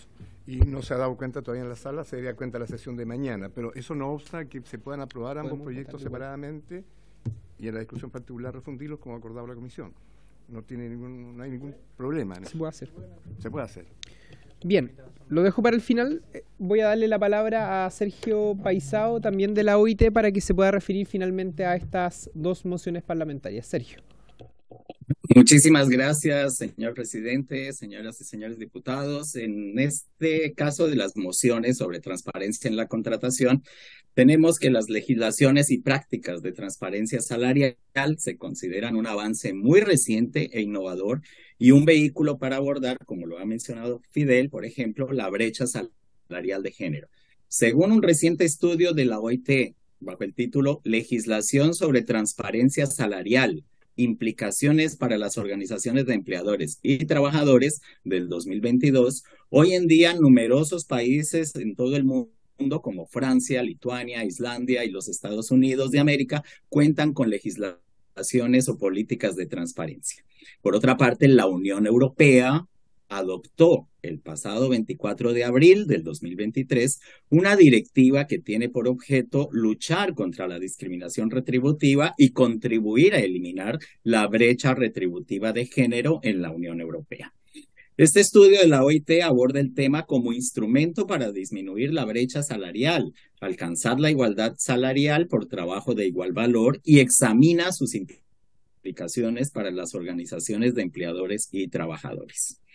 Las recientes e innovadoras legislaciones, como lo dijimos, buscan, entre otras cosas, eliminar las diferencias salariales entre hombres y mujeres. La imperiosa necesidad de hacer frente a la brecha salarial de género ha dejado de ser objeto de discusión en sí y se plantea más bien ahora de cómo hacerlo.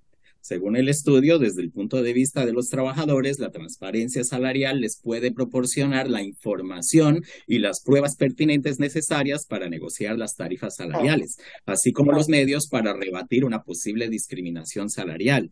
Y desde la perspectiva de los empleadores, las legislaciones sobre transparencia salarial pueden ofrecer la oportunidad de identificar y hacer frente a la discriminación salarial que, de otro modo, podría afectar negativamente al buen funcionamiento de la empresa. Más allá de la información inicial, completa y detallada sobre la remuneración ofrecida a los postulantes a una colocación, las medidas de transparencia salarial abarcan un conjunto bastante diverso de herramientas que incluyen la divulgación periódica de las remuneraciones, los informes o auditorías regulares sobre las diferencias salariales entre hombres y mujeres y el derecho de los trabajadores a acceder a los datos salariales o a las herramientas digitales. El estudio apunta que informes de transparencia salarial permiten conocer de los empleadores información sobre su plantilla y las diferencias retributivas entre hombres y mujeres.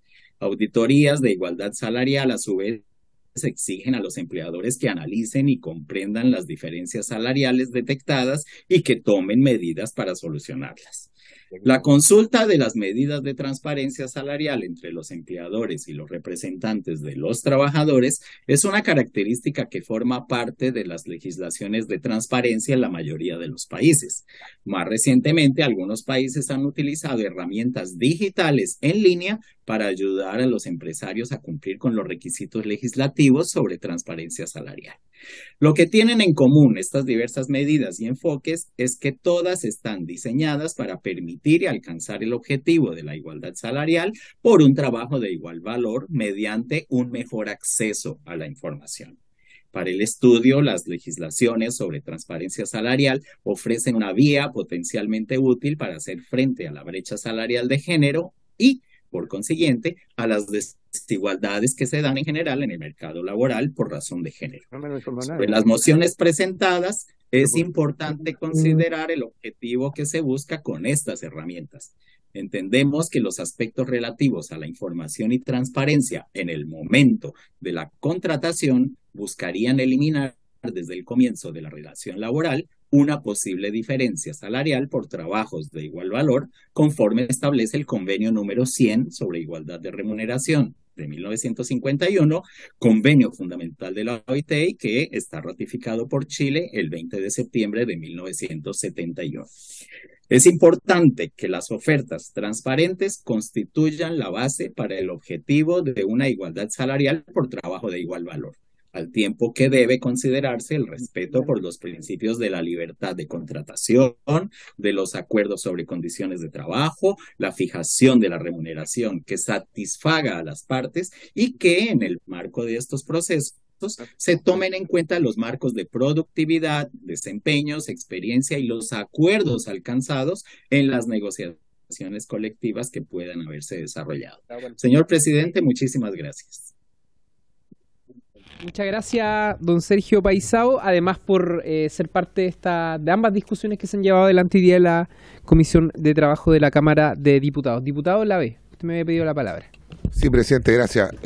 Presidente, solamente preguntar si es que fuimos citados a votar. En caso de que no hayamos sido citados a votar, creo que hoy día yo no voy a dar la unanimidad, digamos, para que se puedan votar estos proyectos, tomando en cuenta que nosotros quisiéramos a lo mejor presentar alguna indicación, etcétera. Creo que a lo menos una falta de respeto para nosotros querer acelerar esto de manera... En todo caso, le preciso, diputado, que para presentar indicaciones precisamente hay que votar en general primero. No hay que no votar. Solo a modo de rectificación. Diputado Undurraga.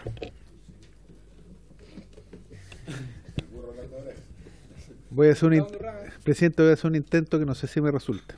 Tratar de convencer al diputado Lavé, por su intermedio, presidente, que votemos en general hoy día, para que después se fije un plazo de indicaciones. Este es un proyecto que no tiene ninguna conflictividad, es un proyecto que desde el punto de vista de los trabajadores es positivo, porque hay transparencia, desde el punto de vista de los mercados es positivo, por todos lados es positivo. Lo han presentado bancadas transversales, son dos proyectos que tienen diputados y diputadas de distintas bancadas. Entonces, por su intermedio, presidente, estoy haciendo un esfuerzo por convencer al diputado Lavé, porque parece que todo el resto estaría de acuerdo. Entonces, dado que se requiere la unanimidad, a ver si el diputado Lavé estaría de acuerdo con ello. Mire, gracias, presidente. Presidente. Sí, lo que quería precisar era justamente eso, lo que si es que hay una solicitud de cierre de debate, lo que se vota es el cierre del debate y se procede a la votación. Pero si no estamos, perdón, secretario, si el secretario se puede pronunciar, tengo entendido que si la citación no es citada a votar, creo que el procedimiento es otro, señor no secretario, el cierre del debate. Señor secretario y diputado Giordano. No, diputado, estaba equivocado. La votación procede siempre que se pida el cierre del debate con anterioridad. En este caso se cumplen los requisitos del cierre del debate porque se ha ocupado 2 órdenes del día en la tramitación de este proyecto, la sesión pasada y hoy. Gracias, don Pedro. Diputado Giordano. Diputado Giordano. Sí, bueno, yo primero que todo, gracias, presidente, por la palabra. Quería sumarme a las palabras del diputado Undurraga. Ojalá podamos, digamos, convencer al diputado Lavé de que avancemos, porque yo creo que esta es una iniciativa que necesitamos que avance y que además da una buena señal también del trabajo que venimos realizando en la comisión. Hemos estado un tanto lentos en nuestro trabajo por distintas razones y yo creo que entramparnos en tecnicismo dificulta que salgamos de ese bucle. Yo, de todas maneras, presidente, si es que, como decía el secretario, esto está permitido, le pediría el cierre del debate, si fuera posible, para que pudiéramos avanzar en esto. Yo también creo, por eso digo, apelo a que ojalá... Señor secretario. Señor secretario. Señor secretario, hubo una solicitud de cierre del debate. Pero por eso, si quiere, yo apelaba con... ¿Quiere decir algo? Lo que pasa es que tiene que ver con la votación, porque hubo una solicitud de votación y a mí lo que me corresponde, diputado, es iniciar la votación. Si es que va a decir otra cosa, yo lo voy a tener que cortar. No, es sobre la votación. Retiro, para no dar la unanimidad, la doy. Pero, presidente, me gustaría también poder hacer preguntas, etcétera, a lo menos en particular, y si en algún momento poder llegar a un acuerdo, si quisiéramos tener algún invitado para discutir un tema en particular, sería bueno llegar a ese acuerdo. Gracias, presidente. Totalmente llano, diputado Lavé. Le agradecemos, le agradezco la buena voluntad y por lo tanto iniciamos la votación en general, don Pedro, de ambas mociones parlamentarias. ¿Lo hacemos de forma conjunta o tiene que ser separado? No, lo podemos hacer de forma conjunta si ustedes están de acuerdo. Bien, economía. Bien. Economía procesal. ¿Les parece que demos la unanimidad para aprobarlo en general? Se tiene que pedir en la sala. Sí. Se va a pedir mañana en la sala, pero se puede votar igual hoy día, separadamente, pero en este caso para hacer una economía procesal vamos a tomar una sola votación por los dos proyectos, como lo hemos hecho siempre. ¿Y le hago la economía de votarlo por unanimidad a favor? ¿Les parece? Mucho mejor, presidente. Bien. Tengo que sí consignar quiénes están presentes, ¿ya? Señor Undurraga, señor Giordano, señor Sandón, señor Sauerman, señor Lavé. ¿Qué más está? Hay 7. ¿Qué más está? 3, 5, 8, falta Henry Leal. No lo tengo. Ibañez lo tengo. Chagüe, Durán. Se me fue Durán, Chicardini, Cuello. Aquí está Undurraga. 1, 2, 3, 4, 5, 6. Tengo 7 yo. ¿Cuáles son los 8 tuyos? Osandón le falta. Osandón le falta. ¿No, si está acá? ¿Está marcado? No, me marcó a mí. No, ahí está marcado usted, está marcado William. Está marcado Sauer, está marcado Undurraga. 7. Al Tribunal Electoral. Aprobado, presidente. Bien. Por favor, se encuentre. Bien. Aprobado por unanimidad. Solamente antes de terminar la comisión, quería decirles que la próxima semana vamos a tener para la discusión del convenio 176 la presencia de la Central Unitaria de Trabajadores, y necesito, dado lo que conversamos al inicio, solicitar la votación, la unanimidad, don Pedro, para que estos puedan asistir presencialmente de forma voluntaria, o si no, hacerlo de forma telemática. Una simple mayoría, presidente. Para los invitados. Bien. Para autoridades sí la unanimidad. ¿Usted está invitando a autoridades? No, me refiero a la Central Unitaria de Trabajadores para el caso del convenio de la OIT. Simple mayoría. Lo que pasa es que hay dos organizaciones de trabajadores de la minería. Entonces, ambas confluyen dentro de la Central Unitaria de Trabajadores, y por eso era mi sugerencia. Pida palabra. Don Francisco. Presidente, por su intermedio, en el Consejo Superior Laboral funciona la subcomisión de minería, que tiene determinados representantes. Quizás sería bueno invitar también a los representantes de trabajadores de ese espacio, que se agrupan en distintas organizaciones, que es la CETEMIN, la Confederación de Trabajadores de la Minería. Pero miren, el punto que quería hacer era más bien que la comisión autorizara la modalidad telemática. ¿Les parece? Bien. Por haberse cumplido el objeto de esta sesión, esta se levanta.